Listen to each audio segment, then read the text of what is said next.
अस्सलामुअलैकुम। ये हमारा नावल माला है जिसकी राइटर निम्रा अहमद हैं और ये हमारा एपिसोड 15 है जो मैंने काफ़ी दिनों बाद रिकॉर्ड किया है। दरअसल मुझे टाइम नहीं मिल रहा था बिल्कुल भी। वो दर्द के बावजूद कूड़े की थैली उठाए घर से बाहर आई ताकि इन्हें दम कर सके, क्योंकि आज कूड़े वाले ने आना था। वो रात को कूड़ा बाहर नहीं रखती थी, वरना एक जानवर आके सारे थैले फाड़ देता था। वो जैसे ही बाहर निकली, आसमान से खून के चंद कतरे इसके ऊपर गिरे। माही ने चौंक के सर उठाया। इसके चेहरे, कंधों और बाजू पे सुर्ख पतला किया गया खून जगमगा रहा था और घर के सामने बगैर किसी कुदरती वजह के पानी पड़ा था। ला इलाहा इल्ला हुवल अल-हय्युल क़य्यूम। मुंह से बेअख्तार आयतुल कुर्सी निकली। कुरान की सबसे बड़ी आयत, इससे बड़ा कुछ ना था। लेकिन फिर भी खौफ, परेशानी और दिल डूबने का एहसास इसे अपनी लपेट में लेने लगा। काबीना ताई और उनके जादू टोने इसका पीछा नहीं छोड़ने वाले। इसे इस मामले को हल्का नहीं लेना चाहिए। 2 रोज़ बाद वो वैनकूवर में डॉक्टर रायत के इस्लामिक सेंटर के बाहर मौजूद थी। अंदर बैठने के बजाय वो बाहर पार्क में एक बेंच पे बैठी थी। ये बात आज इसके साथ आया था। इन दोनों के सामने डॉक्टर रायत बैठे इनके सवालात के जवाब दे रहे थे। माही का सिल्क स्कार्फ में लिपटा गोल चेहरा बुझा हुआ दिखाई देता था। क्या ये जादू कभी पीछा छोड़ेंगे? इसने पार्क की घास को देखते हुए पूछा। करीब में एक आदमी अपने कुत्ते को वॉक करवा रहा था। एक तरफ एक बच्चा अपनी माँ की उंगली पकड़े चल रहा था। पीछा तो बीमारियां भी नहीं छोड़ती हैं, होके रहती हैं। ये सब नसीब की बातें हैं।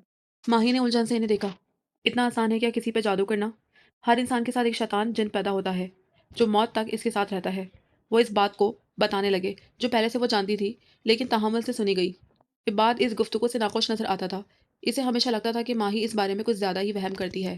सिर्फ रसूल अकरम सल्लल्लाहु अलैहि वसल्लम के साथ पैदा होने वाला शैतान मुसलमान हो गया था। बाकी हम सबके साथ जो शैतान मौजूद है वो काफिर ही है। वो आपके दिल में मनफी ख्यालात डालता है, नमाज से तवज्जो भटकाता है और वो आपकी सारी ज़िंदगी की कहानी का गवाह होता है। शेख, ये बात खंकारा, ये पहले ही डरती है, आप इसे मज़ीद डरा रहे हैं। माही ने चढ़ा मुड़ के ये बात को सर से पैर तक घूरा। अभी वो इंसान पैदा नहीं हुआ जिससे माही डरती हो। मैं जन्नत की बात कर रहा हूँ मैडम। ये बात ने जता के कहा तो माही ने नजरें फेर लीं। इनकी अलग बात है। अच्छा, वो धीमी हुई। डॉक्टर रायत मुस्कुरा दी और बात जारी रखी। इंसान के साथ मौजूद जिन इंसान को हर वक्त देखता है। जब इंसान लिबास उतारता है तो फरिश्ते हया करके रुखसत हो जाते हैं, लेकिन आपका हमजाद जिन वहीं रहता है। इसलिए बाथरूम में बोलना मना है। यानी बाथरूम में आपको मोबाइल तक इस्तेमाल नहीं करना चाहिए और जल्दी बाहर आ जाना चाहिए, क्योंकि ऐसी जगहों पर शयातीन होते हैं। वो आपको वहाँ से देखते हैं जहाँ से आपको मालूम ही नहीं होता। जो लोग जितना ज़्यादा वक्त बाथरूम में रोज़मर्रा गुजारते हैं, इन पे इतना ही जल्दी जिन्नात के असरात होते हैं। यानी गंदगी जादू की तरफ लेकर जाती है। वो ये सब जानती थी, लेकिन दोहरा रही थी। अरसे पहले की समझी हुई बातें अब भूलने लगी थी। बिल्कुल, जब कोई इंसान जादू सीखता है तो सबसे पहले वो गंदगी और बदबू के करीब रहने लगता है। इसे गंदे काम करने पड़ते हैं ताकि बुरे जिन्नात इसकी तरफ मुतवज्जा हों। फिर वो चिल्ले काटता है और जिन्नात को काबू करता है। जादूगर या आमिल जिन्नात को 2 चीज़ों से डराता है कि वो इनका रिस्क रोक देगा और वो इनको मार देगा। कमज़ोर ईमान वाले जिन्नात इसके काबू में आ जाते हैं। बस इतनी सी बात। जिन्नात आपकी तरह समझदार और ज़हीन नहीं होते महाबीना। वो एक कमतर आईक्यू लेवल वाली मखलूक है। इनके पास इंसानी जैसी अकल ना वजन। वो बेवकूफ़ होते हैं, डर जाते हैं और आमलीन के चुंगल में फंस जाते हैं। सिवाय इन जन्नात के जो मुसलमान हैं और जिनको ये मान है कि इनका रिस्क और मौत अल्लाह के हाथ में है। जैसे कुछ कमज़ोर इंसान माफिया के हाथों में फंस जाते हैं और ब्लैकमेल हो जाते हैं। ये बात समझ के कहने लगा। जी। और फिर आमिर इस जिन से काम लेने लगता है। मसलन इसे आप पे जादू करना है। उन्होंने माही की तरफ इशारा किया। माही ने थूक निकला। मेरी मिसाल ज़रूर देनी थी, मगर डॉक्टर राइट बेखबर कह रहे थे। ऐसे में आमिर अपनी कैदी जिन मौकल से कहेगा कि महाबीना के हमजाद जिन से पूछो इसके बारे में। अब आपका हमजाद जिन अपने जिन भाई को हर पूछी गई बात बता देगा और फिर मौकल आपके हमजाद के जरिए आपको तकलीफ पहुंचाना शुरू करेंगे। इस तकलीफ को जादू कहते हैं। जादू करवाने के लिए आमिर को कई माह मंत्र पढ़ने पड़ते हैं और फिर ये मौकिल पे भी यह मुनस्सर है कि वो कितना स्मार्ट है। जैसे किराए के कातिल जितने स्मार्ट हों इतनी सफाई से काम करते हैं।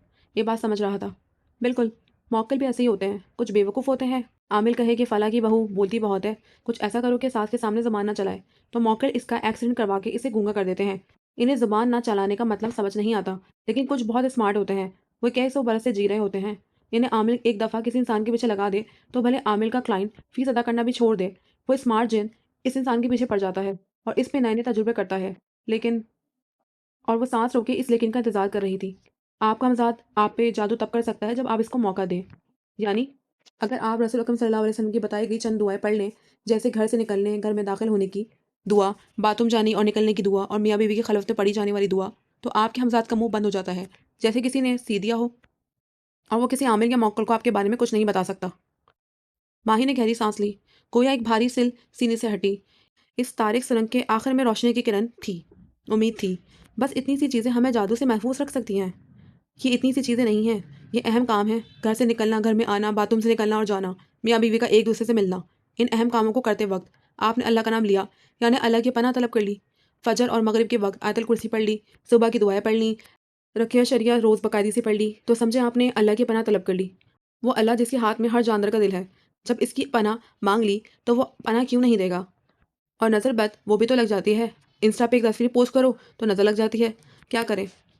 अपनी नेमत को देख के माशाअल्लाह, ला हौला वला कुव्वता इल्ला बिल्लाह पढ़ लें, नज़र नहीं लगेगी।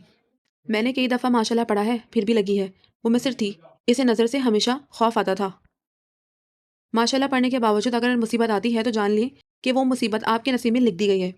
इसका वक़्त, जगह सब लिखा हुआ था। आपने सिर्फ़ इसका हल निकालना है। हर चीज़ को नज़र ना समझा करें। नज़र बिल्कुल लगती है और जादू भी होता है, लेकिन नज़र सब कुछ नहीं है। जादू सब कुछ नहीं है। ये चीज़ें तब असर करती हैं जब अल्लाह इजाज़त दे। अपना मामला अल्लाह से दुरुस्त रखें तो वो इन चीज़ों को आप पे असरअंदाज होने की इजाज़त नहीं देगा। पाक में ठंडी हवा चलने लगी। इसमें मौसम गर्मा के फलों की महक भी थी और उम्मीद की खुशबू भी। और अगर माही ने पलकें झुकाईं, मैं दुआ का नागा करने लगूं और जादू मेरी ज़िंदगी में जगह बनाने लगे, तो क्या करूं? ऐसे में आपको अपने आप से जादू उतरवाना होगा। इसका इलाज करना होगा। और जादू का इलाज कैसे होता है? माही ने कहते हुए गोद में रखे हाथ को बेअख्तियार अपने मैदे से नीचे रखा। इसके हाथ के पार एक नई ज़िंदगी सांस ले रही थी। ये इस कैद खाने में सांस लेने वाली पहली ज़िंदगी नहीं थी। ये माही का पहला बच्चा नहीं था। मैं अपने ऊपर से जादू कैसे उतारूं? डॉक्टर रायत ने गहरी सांस ली। इबाद और महाबीना जवाब के मुंतज़िर थे। ये सवाल इनके लिए बहुत अहम था। कबीरा सादान के ऑफिस में इस वक्त तनाव फैली थी। कबीरा अपनी ऊंची कुर्सी पर बैठी पेन का बटन नीचे ऊपर कर रही थी। पेन की क्लिक क्लिक खामोशी में दरार डाल रही थी। वो जर्द रंग के काफ्तान में मलबूस थी। बॉयकट बाल, कानों में दमकते मोती, गर्दन में हीरो की लड़ी, खूब काली करके बनाई गई स्मोकी आइज, जिनमें सारे ज़माने की नाज़गी भरी थी। कबीरा नाखुश थी और बरहम भी। नगीना की एक रिश्तेदार मुझे बता रही थी कि ज़ियाद और कशमाला का रिश्ता तय होने वाला है। मेज़ के इस पार बैठी मेहमान खातून ने अफसरदगी से इतला दी। मेहमान भूरे सुनहरी सीधे बाल वाली इनकी हम उम्र खातून थी, जिसने लॉन का कामदार जोड़ा और गर्दन में कीमती पत्थरों की माला पहन रखी थी। कोच का ब्रांडेड बैग मेज़ पर रखा था। साथ कॉफ़ी और सैंडविच भी रखे थे, जिन्हें दोनों ख्वातीन ने हाथ नहीं लगाया था। क्या करूँ इस नगीना का? वो पीटर मसीह तो अब किसी काम का नहीं रहा। कबीरा ने ज़ोर से पेन की निब टेबल मैट पे गाड़ दी। आंखों से शरारे छूट रहे थे। ज़ियाद का रिश्ता अनाया से होना चाहिए था, लेकिन नहीं। जो काम करवाना चाहो पूरे जहाँ की बेटियां दरमियान में आ जाती हैं। ऊपर से वो तंदुरुस्त भी हो रही है। इसकी आवाज़ आहिस्ता हुई। मेहमान फ़रज़ीन बेगम ने ताज्जुब से आबरू उठाया। इतने सख्त जादू के बावजूद? वही तो नहीं समझ में आ रहा। माही का बच्चा भी होने वाला है। 2.5 माह रह गए हैं। अब क्या खाक मिसकैरेज होगा इसका? फ़रज़ीन बेगम ने ठंडी सांस भरी। पीटर मसीह के पास कोई तो हल होगा। कहता है नगीना और माही दोनों पे इसका जादू नहीं चल रहा, क्योंकि वो पढ़ाई बहुत करती हैं। कबीरा फ़रज़ीन खंगारी, क्या ज़रूरी है कि तुम ज़ियाद को ही अपना दामाद बनाओ? और भी अच्छे लड़के? मुझे ज़ियाद ही चाहिए। वो एकदम से फंकारी। हसरत और नफरत इसकी आंखें सुलगाने लगीं। अब ज़ियाद मेरी ज़िद है। हर वो लड़का जिसको मैं दामाद बनाना चाहती हूँ, इसे हुए जहाँ की बेटी नहीं उड़ा सकती। हद होती है ना इंसाफ़ी की। खामोशी एक दफ़ा फिर से छा गई। कबीरा सामने खला में देखती को सोच रही थी। या नगीना रास्ते से हट जाए, बीमार वगैरह पड़ जाए, तो ये मामला टल जाएगा। यही बताने आई हूँ। फ़रज़ीन के लहजे में कुछ था। एक रास्ता है। क्या? कबीरा चौंकी। नुसरत आपा ने कुछ दिन पहले अपनी बेटी की तलाक करवाई है। जानती हो कैसे? कबीरा की आंखों में चमक उतर आई। वो सांस रोक के आगे हुई, पेन छोड़ दिया। कैसे नहीं, किससे? वो हल्की सी मुस्कुराई। फ़रज़ीन भी मुस्कुराई। वाघा बॉर्डर के करीब एक आमिल है, बहुत पहुंचा हुआ है, मुसलमान है और इसकी पावर बहुत ज़्यादा है। पावर का लफ्ज़ जादूगर और आमलीन अपने जादू की ताकत के लिए इस्तेमाल करते हैं। वो जितने कामयाब जादू करवाते हैं, मसलन तलाक़ें, इतनी इनकी पावर बढ़ती है और हर अगला जादू ज़्यादा असर करता है। नुसरत आपा की बहू भी बहुत पढ़ाइयाँ करती थी, हाफ़िज़ कुरान थी, लेकिन उन्होंने एक हफ़्ते में इस पर ऐसा अमल करवाया कि बेटी ने 3 तलाक लिख के दे दी। ये पीटर मसीह जैसे महीनों पढ़ाई करने वाले लोग आउटडेटेड हैं कबीरा। इनसे बेहतर बंदा मिल गया है हमें। इसके पास कोई बहुत शातिर सा मौक्कल जिन है, जो सैकड़ों साल से जादू करता आ रहा है। हफ्तों में एक काम करवा देता है। कबीरा का चेहरा जोश से तमतमाने लगा। मुझे इसके पास ले चलो। ऐसे कैसे? पहले अपॉइंटमेंट लेनी पड़ती है। फर्जीन ने आंखें घुमाई और मोबाइल निकाला। अगले हफ्ते के लिए ले लेती हूँ। हर एक से नहीं मिलता वो, और ऐसे जल्दी जल्दी अमल करता है कि बस। हाँ, पैसे बहुत लेगा, लेकिन तुम इसके पास जाओ और फिर देखो। तुम्हारे दुश्मन की दोनों बेटियों को एक हफ्ते में ना उजाड़ दे, तो जो चोर की सज़ा वो मेरी सज़ा। फर्जी मोबाइल के बटन दबाती मुस्कुरा रही थी। वो ब्रिगेडियर की बीवी थी और इसके पास पैसे की फरावानी थी। इंसान पैसा कमाता है अच्छा खाने के लिए। जब अच्छा खाना अफोर्ड कर सके तो वो अच्छा पहनना चाहता है। जब ये हो जाए तो वो अपना फ़ोन और अपनी सवारी अपग्रेड करता है। इसके बाद वो अपनी रिहाइश को खूबसूरत बनाता है। ये भी हो जाए तो वो दुनिया घूमता है। फरदीन और कबीरा के पास इतना पैसा था कि वो दुनिया घूम चुकी थी। इसके बाद अगला मरहला होता है ताकत हासिल करने का। कुछ लोग हर शय पाने के बाद इंसानियत को अपनी ताकत बनाते हैं और सोशल वर्क करने लगते हैं। कुछ अपनी रूह को ताकतवर करने के लिए दीन की तरफ निकल पड़ते हैं। और कुछ ताकत के लिए सियासत का रुख करते हैं। जो ये सब ना करना चाहे वो दूसरों की ज़िंदगी को अपनी ताकत से कंट्रोल करना चाहते हैं। और आमिरों का कारोबार यही लोग चमकाते हैं। तराबिया सरियार में वाक़या माहिर फरीद के डिप्लेक्स अपार्टमेंट से चंद किलोमीटर के फासले पे बेशताश का इलाका शुरू होता है। बेशताश अपने फुटबॉल क्लब के लिए दुनिया भर में मशहूर है, लेकिन इस्तांबुल के लोगों में यह अपने कारोबारी मराकज़ के लिए मारूफ है। यहाँ सुबह जल्दी होती है और रात देर से। बेशताश में लिवनत नामी इलाका शहर का प्रीमियम बिजनेस हब है। यहाँ सड़क किनारे ऊंची नीची इमारतें और शॉपिंग मॉल्स और प्लाजे बने हुए थे। हर कॉर्नर पे कॉफ़ी शॉप जहाँ कॉफ़ी भरे हुए कप लिए बगैर लोग अपने काम की तरफ रुख नहीं करते थे। इस सुबह भी बहुत से लोग भाप उड़ाते कॉफ़ी पकड़े शॉप से निकल रहे थे। शबनम भी इनमें से एक थी। शबनम दुबली पतली सी लड़की थी, बाल कस के जोड़े में बंधे थे और आंखों पे बड़ा सा चश्मा लगा था। कॉफ़ी कप लिए वो शॉप से निकली और सड़क पार करने लगी। इसने सियाह ब्लॉक हील्स पहन रखी थी और कंधों पे बैकपैक था। सड़क पार करके वो एक घने दरख्तों से ढकी स्ट्रीट की तरफ चल दी। मेन रोड पे बने कारोबारी मराकज़ पीछे रख गए। ये कदरे पुरसकून इलाका था। यहाँ घने दरख्त थे और ऊंची चार दीवारियों में बने विलास। ये बज़ाहिर रिहायशी कॉलोनी थी, लेकिन दरअसल ये सब कारोबारी मराकज़ थे। इनके मालकान ने कमर्शियल ऑफिस लेने के बजाय खामोश और प्राइवेट विलास को तरजीह दी थी। चंद सब्ज़ गलियाँ अबूर करके वो तकरीबन 8 मिनट में एक विला के सलाखदार गेट के बाहर खड़ी थी। वॉचमैन ने इसे देखते ही गेट का बटन दबाया तो वो खुलता चला गया। शबनम ने एक मुस्कुराहट इसकी तरफ उछाली, लेकिन इसने मुंह फेर लिया। इसका मूड अच्छा नहीं था। आज किसी का भी नहीं होना था। विला 4 मंजिला था। इसके दाखिली दरवाजे पे बड़ा बड़ा कैफ लिखा था, ऐसे कि अंग्रेजी हुर्फ ए के दरमियानी डंडी गायब थी। वो उल्टा भी लगता था। मुस्ततील सुरमई विला के हर ऑफिस में एक बड़ी खिड़की नजर आ रही थी। बाहर स्ट्रीट सरसब थी, लेकिन विला की चार दीवारी के अंदर ना कोई दरख्त था ना पौधा। महज सुरमई दीवारें थी और सुरमई फर्श, ठंडा और बेहस। शबनम मुस्कुराती हुए ऑफिस के दाखिली दरवाजे तक आई तो शीशे के दरवाजे खुद ब खुद खुल गए। सामने चमकती हुई रिसेप्शन नजर आई, जो सफेद और स्याह रंग में बनी थी। मरमरी डेस्क के पीछे बैठी लड़की शबनम को देखते हुए उठ खड़ी हुई। शबनम, मैं रोज 8:30 बजे आती थी, आज 7:30 बजे क्यों आई हूँ? टर्किश रिसेप्शनिस्ट नाखुशी से शिकायत कर रही थी। इसकी शिकायती लहजे का छोटी सी शबनम पे कोई असर ना हुआ। वो मुस्कुरा के आगे आई और कोनी डेस्क पे रखी। दूसरे हाथ में कॉफी कप था। क्योंकि आज हमारा बॉस वापस आ रहा है सीलीन, तुम पहली दफा इससे मिलोगी। सीलीन को ये नौकरी करते हुए 1 माह हुआ था। अभी तक इसके बॉस से मुलाकात नहीं हुई थी। लेमनत में 7:30 बजे अपना ऑफिस कौन खोलता है शबनम? वो मुंह मसोड़े बोली। वो फॉरेनर्स जिनके पास डॉलर्स हों, शबनम ने याद करवाया। हम्म। सीलीन ने नाक से मक्खी उड़ाई। टर्किश मिडिल क्लास की तरह फॉरेनर्स की नौकरी की इसे भी बहुत ज़रूरत थी। वो मुल्क में पैसा लाते थे। टर्किश लोगों से कहीं ज़्यादा प्रोफेशनल होते हैं और बेहतर तनख्वाह देते थे। वरना तरक्की की गिरती हुई इकनॉमी और बढ़ती महंगाई में लोकल बिजनेस की नौकरी करने से घर नहीं चलते। तुम बहुत खुश नजर आ रही हो। सीलीन ने मशकूक नज़र से शबनम को देखा। हालांकि बाकी सब चिड़चिड़े और नाखुश लग रहे हैं, क्योंकि माहिर बे के आने के बाद सबकी जिंदगी अजीरन हो जाती हैं। शबनम ने अनक के पीछे से आंखें घुमाई। लबों पे मुस्कुराहट थी। वो दोनों रिसेप्शन डेस्क पे सर एक दूसरे की तरफ झुकाए सरगोशी में बात कर रही थी। माहिर शिरकत कंपनी का फाउंडिंग पार्टनर है ना? हाँ, वो चीफ ऑफ डिज़ाइन है, यानी डिज़ाइन पार्टनर। और इसकी कज़न जरीना कंपनी की मैनेजिंग पार्टनर है। वो बिजनेस साइड को देखती है और माहिर डिज़ाइन को। वो अपने बॉस का जिक्र बहुत फ़ख्र से करती थी। मैंने सुना है इसके पास बहुत पैसा है, फिर इसने लंदन छोड़ के इस मुल्क में एक कंपनी क्यों बनाई? जो सेलीन ने आंखें घुमा के इतराफ़ में देखा। मुसलसल डूब रही है। शबनम ने शानें चुका दी और कॉफ़ी का घूंट भरा। ये तो मुझे नहीं मालूम, लेकिन कैफ कभी ना कभी अपने पैरों पर ज़रूर खड़ी होगी। वो फ़ख्र से बोली। आजकल जिस इमारत डिज़ाइन पर माहिर काम कर रहा है, वो कतर की एक बैंक की इमारत है। अगर हमें ये प्रोजेक्ट मिल गया तो देखना क्या उठ जाएगा। लेकिन बॉस तो 3 महीने से ऑफिस में नहीं थे। वो काम कैसे कर रहे थे? हाँ सीलीन, शबनम ने अफसोसी से देखा। इसीलिए तुम्हें कोई रिसेप्शनिस्ट से ऊपर की नौकरी नहीं देता। आर्किटेक्ट्स ग्राफिक टैबलेट पे काम करते हैं। इन्हें काम करने के लिए एक साथ होने की जरूरत नहीं होती। माहिर के साथ कैफ ने नो आर्किटेक्ट एक ही इमारत पे काम कर रहे थे। वो दिन में घंटों जूम मीटिंग के जरिए एक साथ काम करते थे। माहिर की आदत है। वो कैनेक्सचुअल आर्किटेक्ट है। जब इसे कोई मास्टरपीस बनाना होता है तो वो कहीं दूर जाके खामोशी से काम करता है। तुम्हारी बातों से तो वो मेहनती सा बॉस लगता है, लेकिन हर कोई इसे नापसंद क्यों करता है? अरे नहीं, तुम्हें गलतफहमी हुई है। हम इसे नापसंद नहीं करते। शबनम आगे हुई और मुस्कुराई। हम सब इससे नफरत करते हैं। सेलीन के लब खुल गए। क्यों? फिर इसे याद आया, आवाज़ धीमी की। क्या वो वाकई किसी ज़माने में साइकोपैथ था? मैंने स्टाफ से सुना है। शबनम की मुस्कुराहट गायब हुई।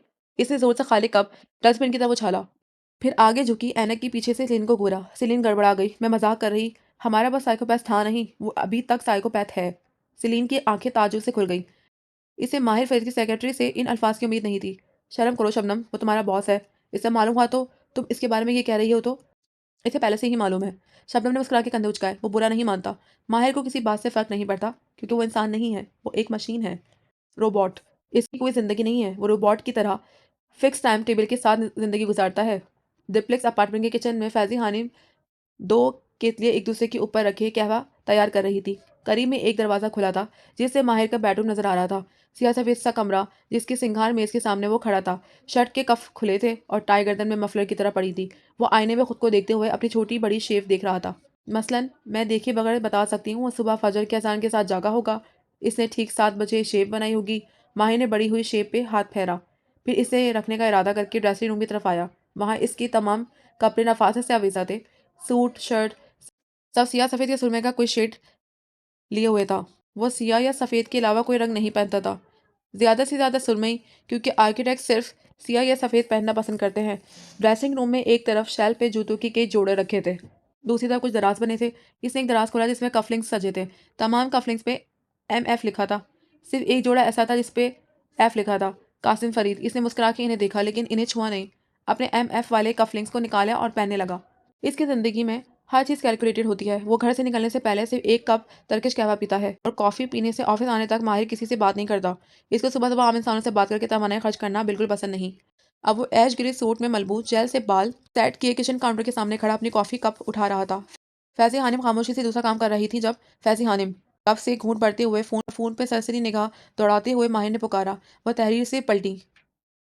जी माहिर बे, आपको नहीं लगता हमारे घर में किसी चीज़ की कमी है? इसने खाली कप वापस रखा और मुस्कुरा के इन्हें शुक्रिया कहा। फिर जवाब का इंतजार किए बिना दरवाजे की तरफ बढ़ गया। वो ताज्जुब से जाते देख रही थी। इसका घर ऑफिस से 16 मिनट की ड्राइव पे है।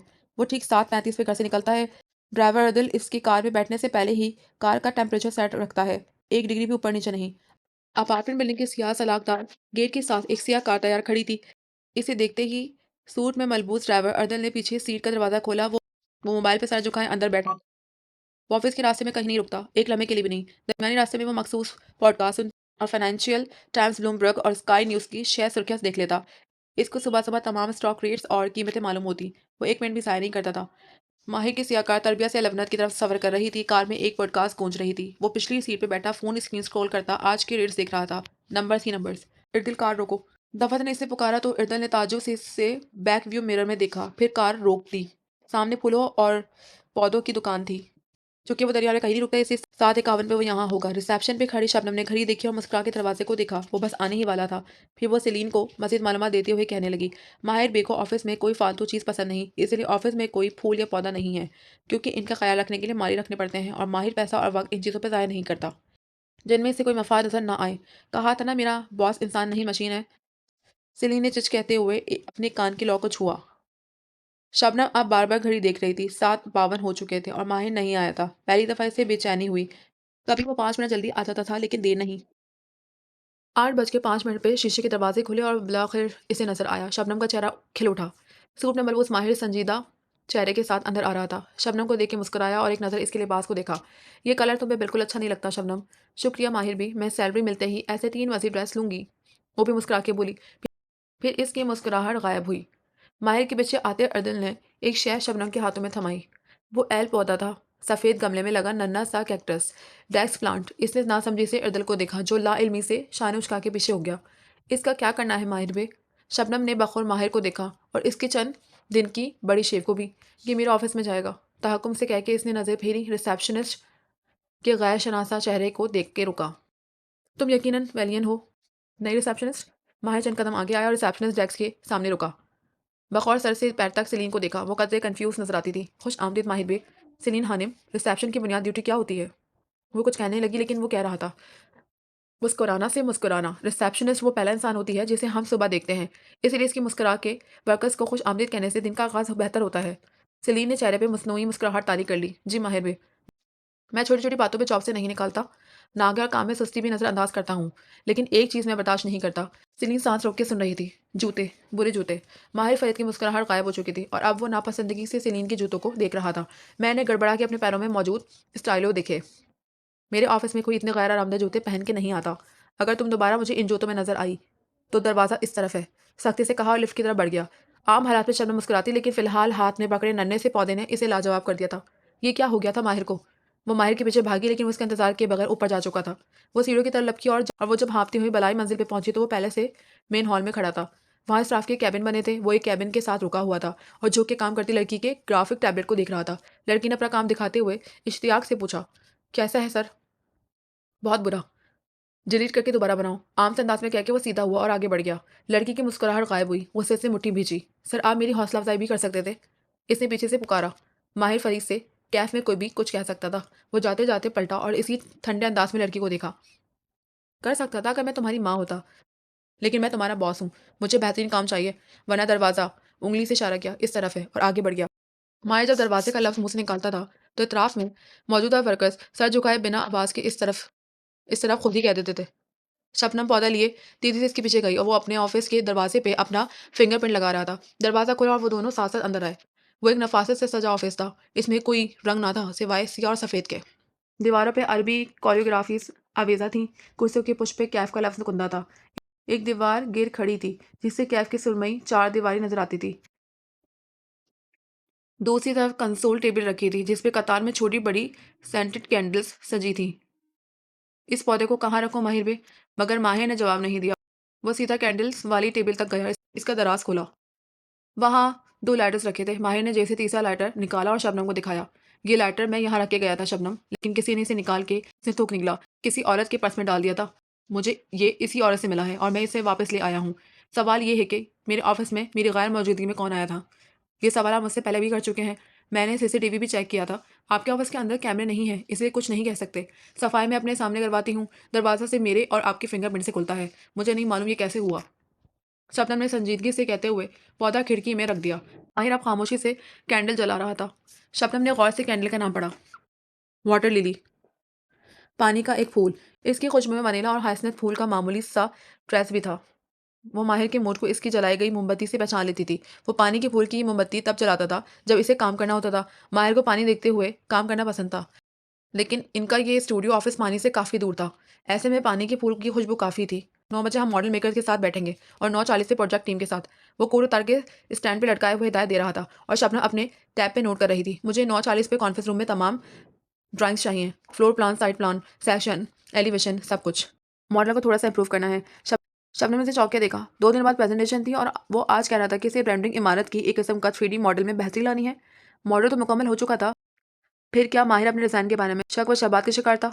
शबनम दरवाजे की तरफ बढ़ी तो वो अपने कंट्रोल चेयर पे बैठा, जेब में हाथ डाल के बाहर निकला तो इसमें टूटी हुई खत आई थी जो मज़ीद टूट चुकी थी। चंद भरे भरे दाने जेब से निकल के ज़मीन पे गिरे। कड़क चाय, पुराने लाहौर और उस्मान की बैठक की खुशबू एकदम सारे में फैल गई। एक उदास मुस्कुराहट इसकी लबों में बिखर गई। इसने दरवाज़ा खोला और खताएं अंदर रखी। शबनम के दरवाजे बंद करने से पहले ही बाहर से आती जरीना ने दरवाज़ा थाम लिया। माहिर ने चौंक के सर उठाया और एकदम तेज़ी से दराज बंद किया। अंदर आती जरीना ने इसका दराज बंद करना नोटिस किया था, लेकिन असर अंदाज करके आगे और मुस्कुरा के इसके सामने कुर्सी खींची। वह सफ़ेद बिना आस्तीन की ड्रेस में मलबूस थी। पैरों में सफ़ेद लॉन्ग बूट्स थे जो घुटनों से ज़रा नीचे तक आते थे। गर्दन में छोटी लंबी बहुत सी जंजीरें पहनी हुई थीं। बलदार बाल दोनों कंधों पे ब्लो ड्रायर करके सेट किए गए थे। हमने तुम्हें बहुत मिस किया माहिर। वह सामने बैठी और लॉन्ग बूट्स वाली टांगे एक दूसरे के ऊपर चढ़ा ली। जानता हूँ। माहिर ने बॉक्स से टिशू खींचा और झाँक के ज़मीन पे गिरे जर्रे साफ किए। फिर टिशू पेपर बिन में फेंकते हुए सीधा हुआ। जरीना गौर से इसकी हरकत को देखा। लाहौर में तुम्हारे जैसे सफाई और नफासत पसंद आदमी ने कैसे गुजारा किया होगा? माही ने कोनिया मेज़ पे रखी और संजीदगी से जरीना को देखा। मजबूर आदमी कहीं भी गुजारा कर सकता है ज़ारा, चाहे वो लाहौर हो या जहनी अमराज का इंस्टीट्यूट। कहते हुए इसने एक नज़र अपनी मेज़ पे डाली। मेज़ के कोने में एक फ्रेम उल्टा रखा था। इस फ्रेम को सीधा करने की इजाज़त किसी को ना थी। जरीना इसकी नज़र का ताक़ुब किया। क्या तुम्हें कुछ मिला? माहिर ने सर नफ़ी में हिला दिया। इसका चेहरा सपाट था। जो मालूमात मैंने तुम्हें बाबा से छुपा के दी थी, कबीरा सादानगी, वो काम आई? वो नरमी से पूछ रही थी। माहिर ने नफ़ी में सर हिलाया। जरीना ने गौर से इसे देखा, आंखें छोटी की। वो खिड़की में रखे कैक्टस के पौधे को देखा रहा था। गुज़श्ता एक माह से वो इससे ऐसा ही कटा कटा सा था, चुप बुझा हुआ। क्या तुम वाकई बाबा के कहने पर लंदन वापस चले जाओगे?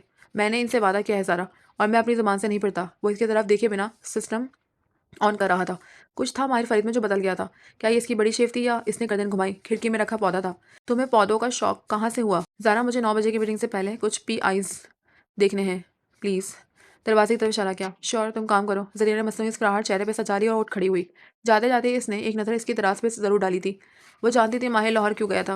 वो इसकी ला हाथ से तलाश से वाकिफ़ थी, लेकिन माहिर ने कहा था कि इस बहाने वो 2 माह खामोशी और सुकून से अपने डिज़ाइन पे भी काम करेगा। वो माहिर को जानती थी। वो जहाँ भी जाता था सिर्फ काम करता था, लेकिन लाहौर में कुछ हुआ था, कुछ ऐसा जिसने इसे जरीना अपनी बेहतरीन दोस्त से भी दूर कर दिया था। वो जब से माहिर फरीद के अपार्टमेंट से आई थी, इसे चुप लग गई थी। कैफ जो पहले अपना अपना लगता था, एक स्ट्रगल करता एंटरप्रेन्योर, इसका वजूद ही नहीं था। वो सर से पैर तक झूठ का मुजस्समा था, धोखा, फरेब। वो इस वक्त अपनी स्टूडियो में ज़मीन पे बैठी थी, मोबाइल पे माहिर को वीडियो कॉल मिलाए। वो एक खाली कैनवास सामने रखे हुए थी, आंखों से आंसू बह रहे थे। कितना कोई कमबख्त निकला कैफ। माही ने जैसे सुना इसका मारे शौक के मुंह खुल गया और पीछे शदीद गुस्सा चढ़ने लगा। मुझे मिल जाइए कहीं, इसको जान से ना मार डालो तो मेरा नाम माहबीना नहीं। सर झुका के कैनवास को देखती माला के आंसू मजीद तेजी से बहने लगे। इसका डिप्रेशन का मरहला तवील हो रहा था। रो मत माला। स्क्रीन पे माही बैड कौन से टेक लगाए बैठी नजर आ रही थी। माला को रोते देख के वो भी परेशान हो गई थी कि आपने बहुत बुरा किया है। खुद को क्या बता रहा था और क्या निकला। एक इंतहा अमीर कबीर आदमी। एक तो मुझे ये सारे अमीर आदमी लगते ही बुरे हैं। प्रिविलेज, बाप के पैसे पे ऐश करने वाले। माही के कमरे के कोने में इस स्टडी टेबल पे काम करते बाद ने मुड़ के गौर से देखा। सारे अमीर आदमी माही। इसने जताया तो माही ने नाक चढ़ाया। अच्छा, मुंह से निकल गया, सारे अमीर आदमी मुझे बुरे लगते हैं सिवाय एक के। खुश? अब मुझे बात करने दो। वो माला की तरफ मुतवज्जा हुई जो सामने रखे 3/3 फीट के खाली कैनवास को भीगी आंखों से देख रही थी। कैफ की सारी कहानी इस कैनवास में नजर आ रही थी। वो खुद एक स्ट्रगल करता एंटरप्रेन्योर था। मजबूर, मकरूज। माला ने एकदम गैसों का डब्बा जरहाना अंदाज में खोला और ब्रश सफ़ेद गैसों से डुबोया। आंसू बस सतूर बह रहे थे। मुझे वो अपनी तरह लगता था, स्क्रैच से अपना काम शुरू करने वाला, अपनी ज़िंदगी की तामीर करने वाला। लेकिन ऐसे अमीर लोगों को स्ट्रगल का मतलब भी नहीं पता होता। मुंह में सोने का निवाला लिए पैदा होते हैं। बाप का पैसा सारी उम्र के लिए काफ़ी होता है। इन्हें कौन सा अपना बिजनेस सेट करने की फिक्र होती है। ये किसी लड़की का ताक़ुब करने में 3 माह और बहुत सा पैसा बर्बाद कर सकते हैं। वो अब जरहाना अंदाज में गैसों को कैनवास से ब्रश से फैला रही थी। कैनवास में एक सफ़ेद सी तय बनती जा रही थी। तुम्हें इसको ढूंढ के इसका हश्र करना चाहिए कि वो आइंदा किसी भी लड़की के साथ ये करने से बाज रहे। माया को शदीद गुस्सा आ रहा था। कहाँ से ढूंढूं? वो इस्तांबुल वापस चला गया है, इसके पीछे तो नहीं जा सकती ना। मैं तो कहती हूँ इंस्टा पे ढूंढते हैं। इसके भाई को भी इसको मैसेज करते हैं कि माही। इसने सख्ती से रोका। हमें इनसे दूर रहना है, वो खतरनाक लोग हैं, असला इस्तेमाल करने वाले। क्या आप जमाल ने बताया था ना इसके बारे में? हाँ, ठीक कह रही हो। यकीनन वो सब खुद ही कर रहा था। खून की छींटें, वो लाइटर तुम्हें बस तंग कर रहा था। उफ, मुझे तो सोच के ही खौफ आ रहा है। एक साइकोपैथ जिसने मुबीना तौर पे अपने सौतेले बाप को मारा है, वो हमारे घर में था। तुम्हारे इतने करीब। माही ने झुंझली ली। फिर चेहरे पे सोच उभरी। लेकिन इसने कुछ किया नहीं। इसने मेरा इंसानों से एतबार उठा दिया है। क्या ये कम है? वो ब्रश को कैनवास में रगड़ रही थी। हाँ, मगर इसने 1.5 माह तुम्हारे पास जॉब की। इसने तुम्हें हर्ट नहीं किया। फिर इसने अचानक जॉब छोड़ दी और 1.5 माह तक तुम्हारे सामने नहीं आया। जाते जाते एक दिन बस तुमसे मिला। इसका मकसद क्या था? वो साइकोपैथ है। ऐसे लोग महीनों किसी के पीछे लगे रहते हैं। मगर मारा, तुम इसका जिक्र हमेशा इतने अच्छे अल्फाजों में करती थी कि मेरे नज़र में इसका इमेज बहुत अच्छा था। हालांकि तुमने मुझे इसकी तस्वीर नहीं दिखाई कभी। खैर, अब मुझे शौक भी नहीं है। मगर इस सब में कुछ मिसिंग है माला। याद करो वो तुमसे क्या चाहता था, कुछ तो होगा। वो बारह पूछता था कि मेरी दुश्मनी किससे है। वो गायब दिमागी सी गेसुप की तय कैनवास से पेंट कर रही थी। कबीरा ताई के बारे में पूछा था। बकौल कैफ जमाल इसे मुझसे कोई इन्फॉर्मेशन चाहिए थी और वो मुझे नुकसान भी पहुंचाना चाहता था। क्या ये कैफ जमाल सच बोल रहा है?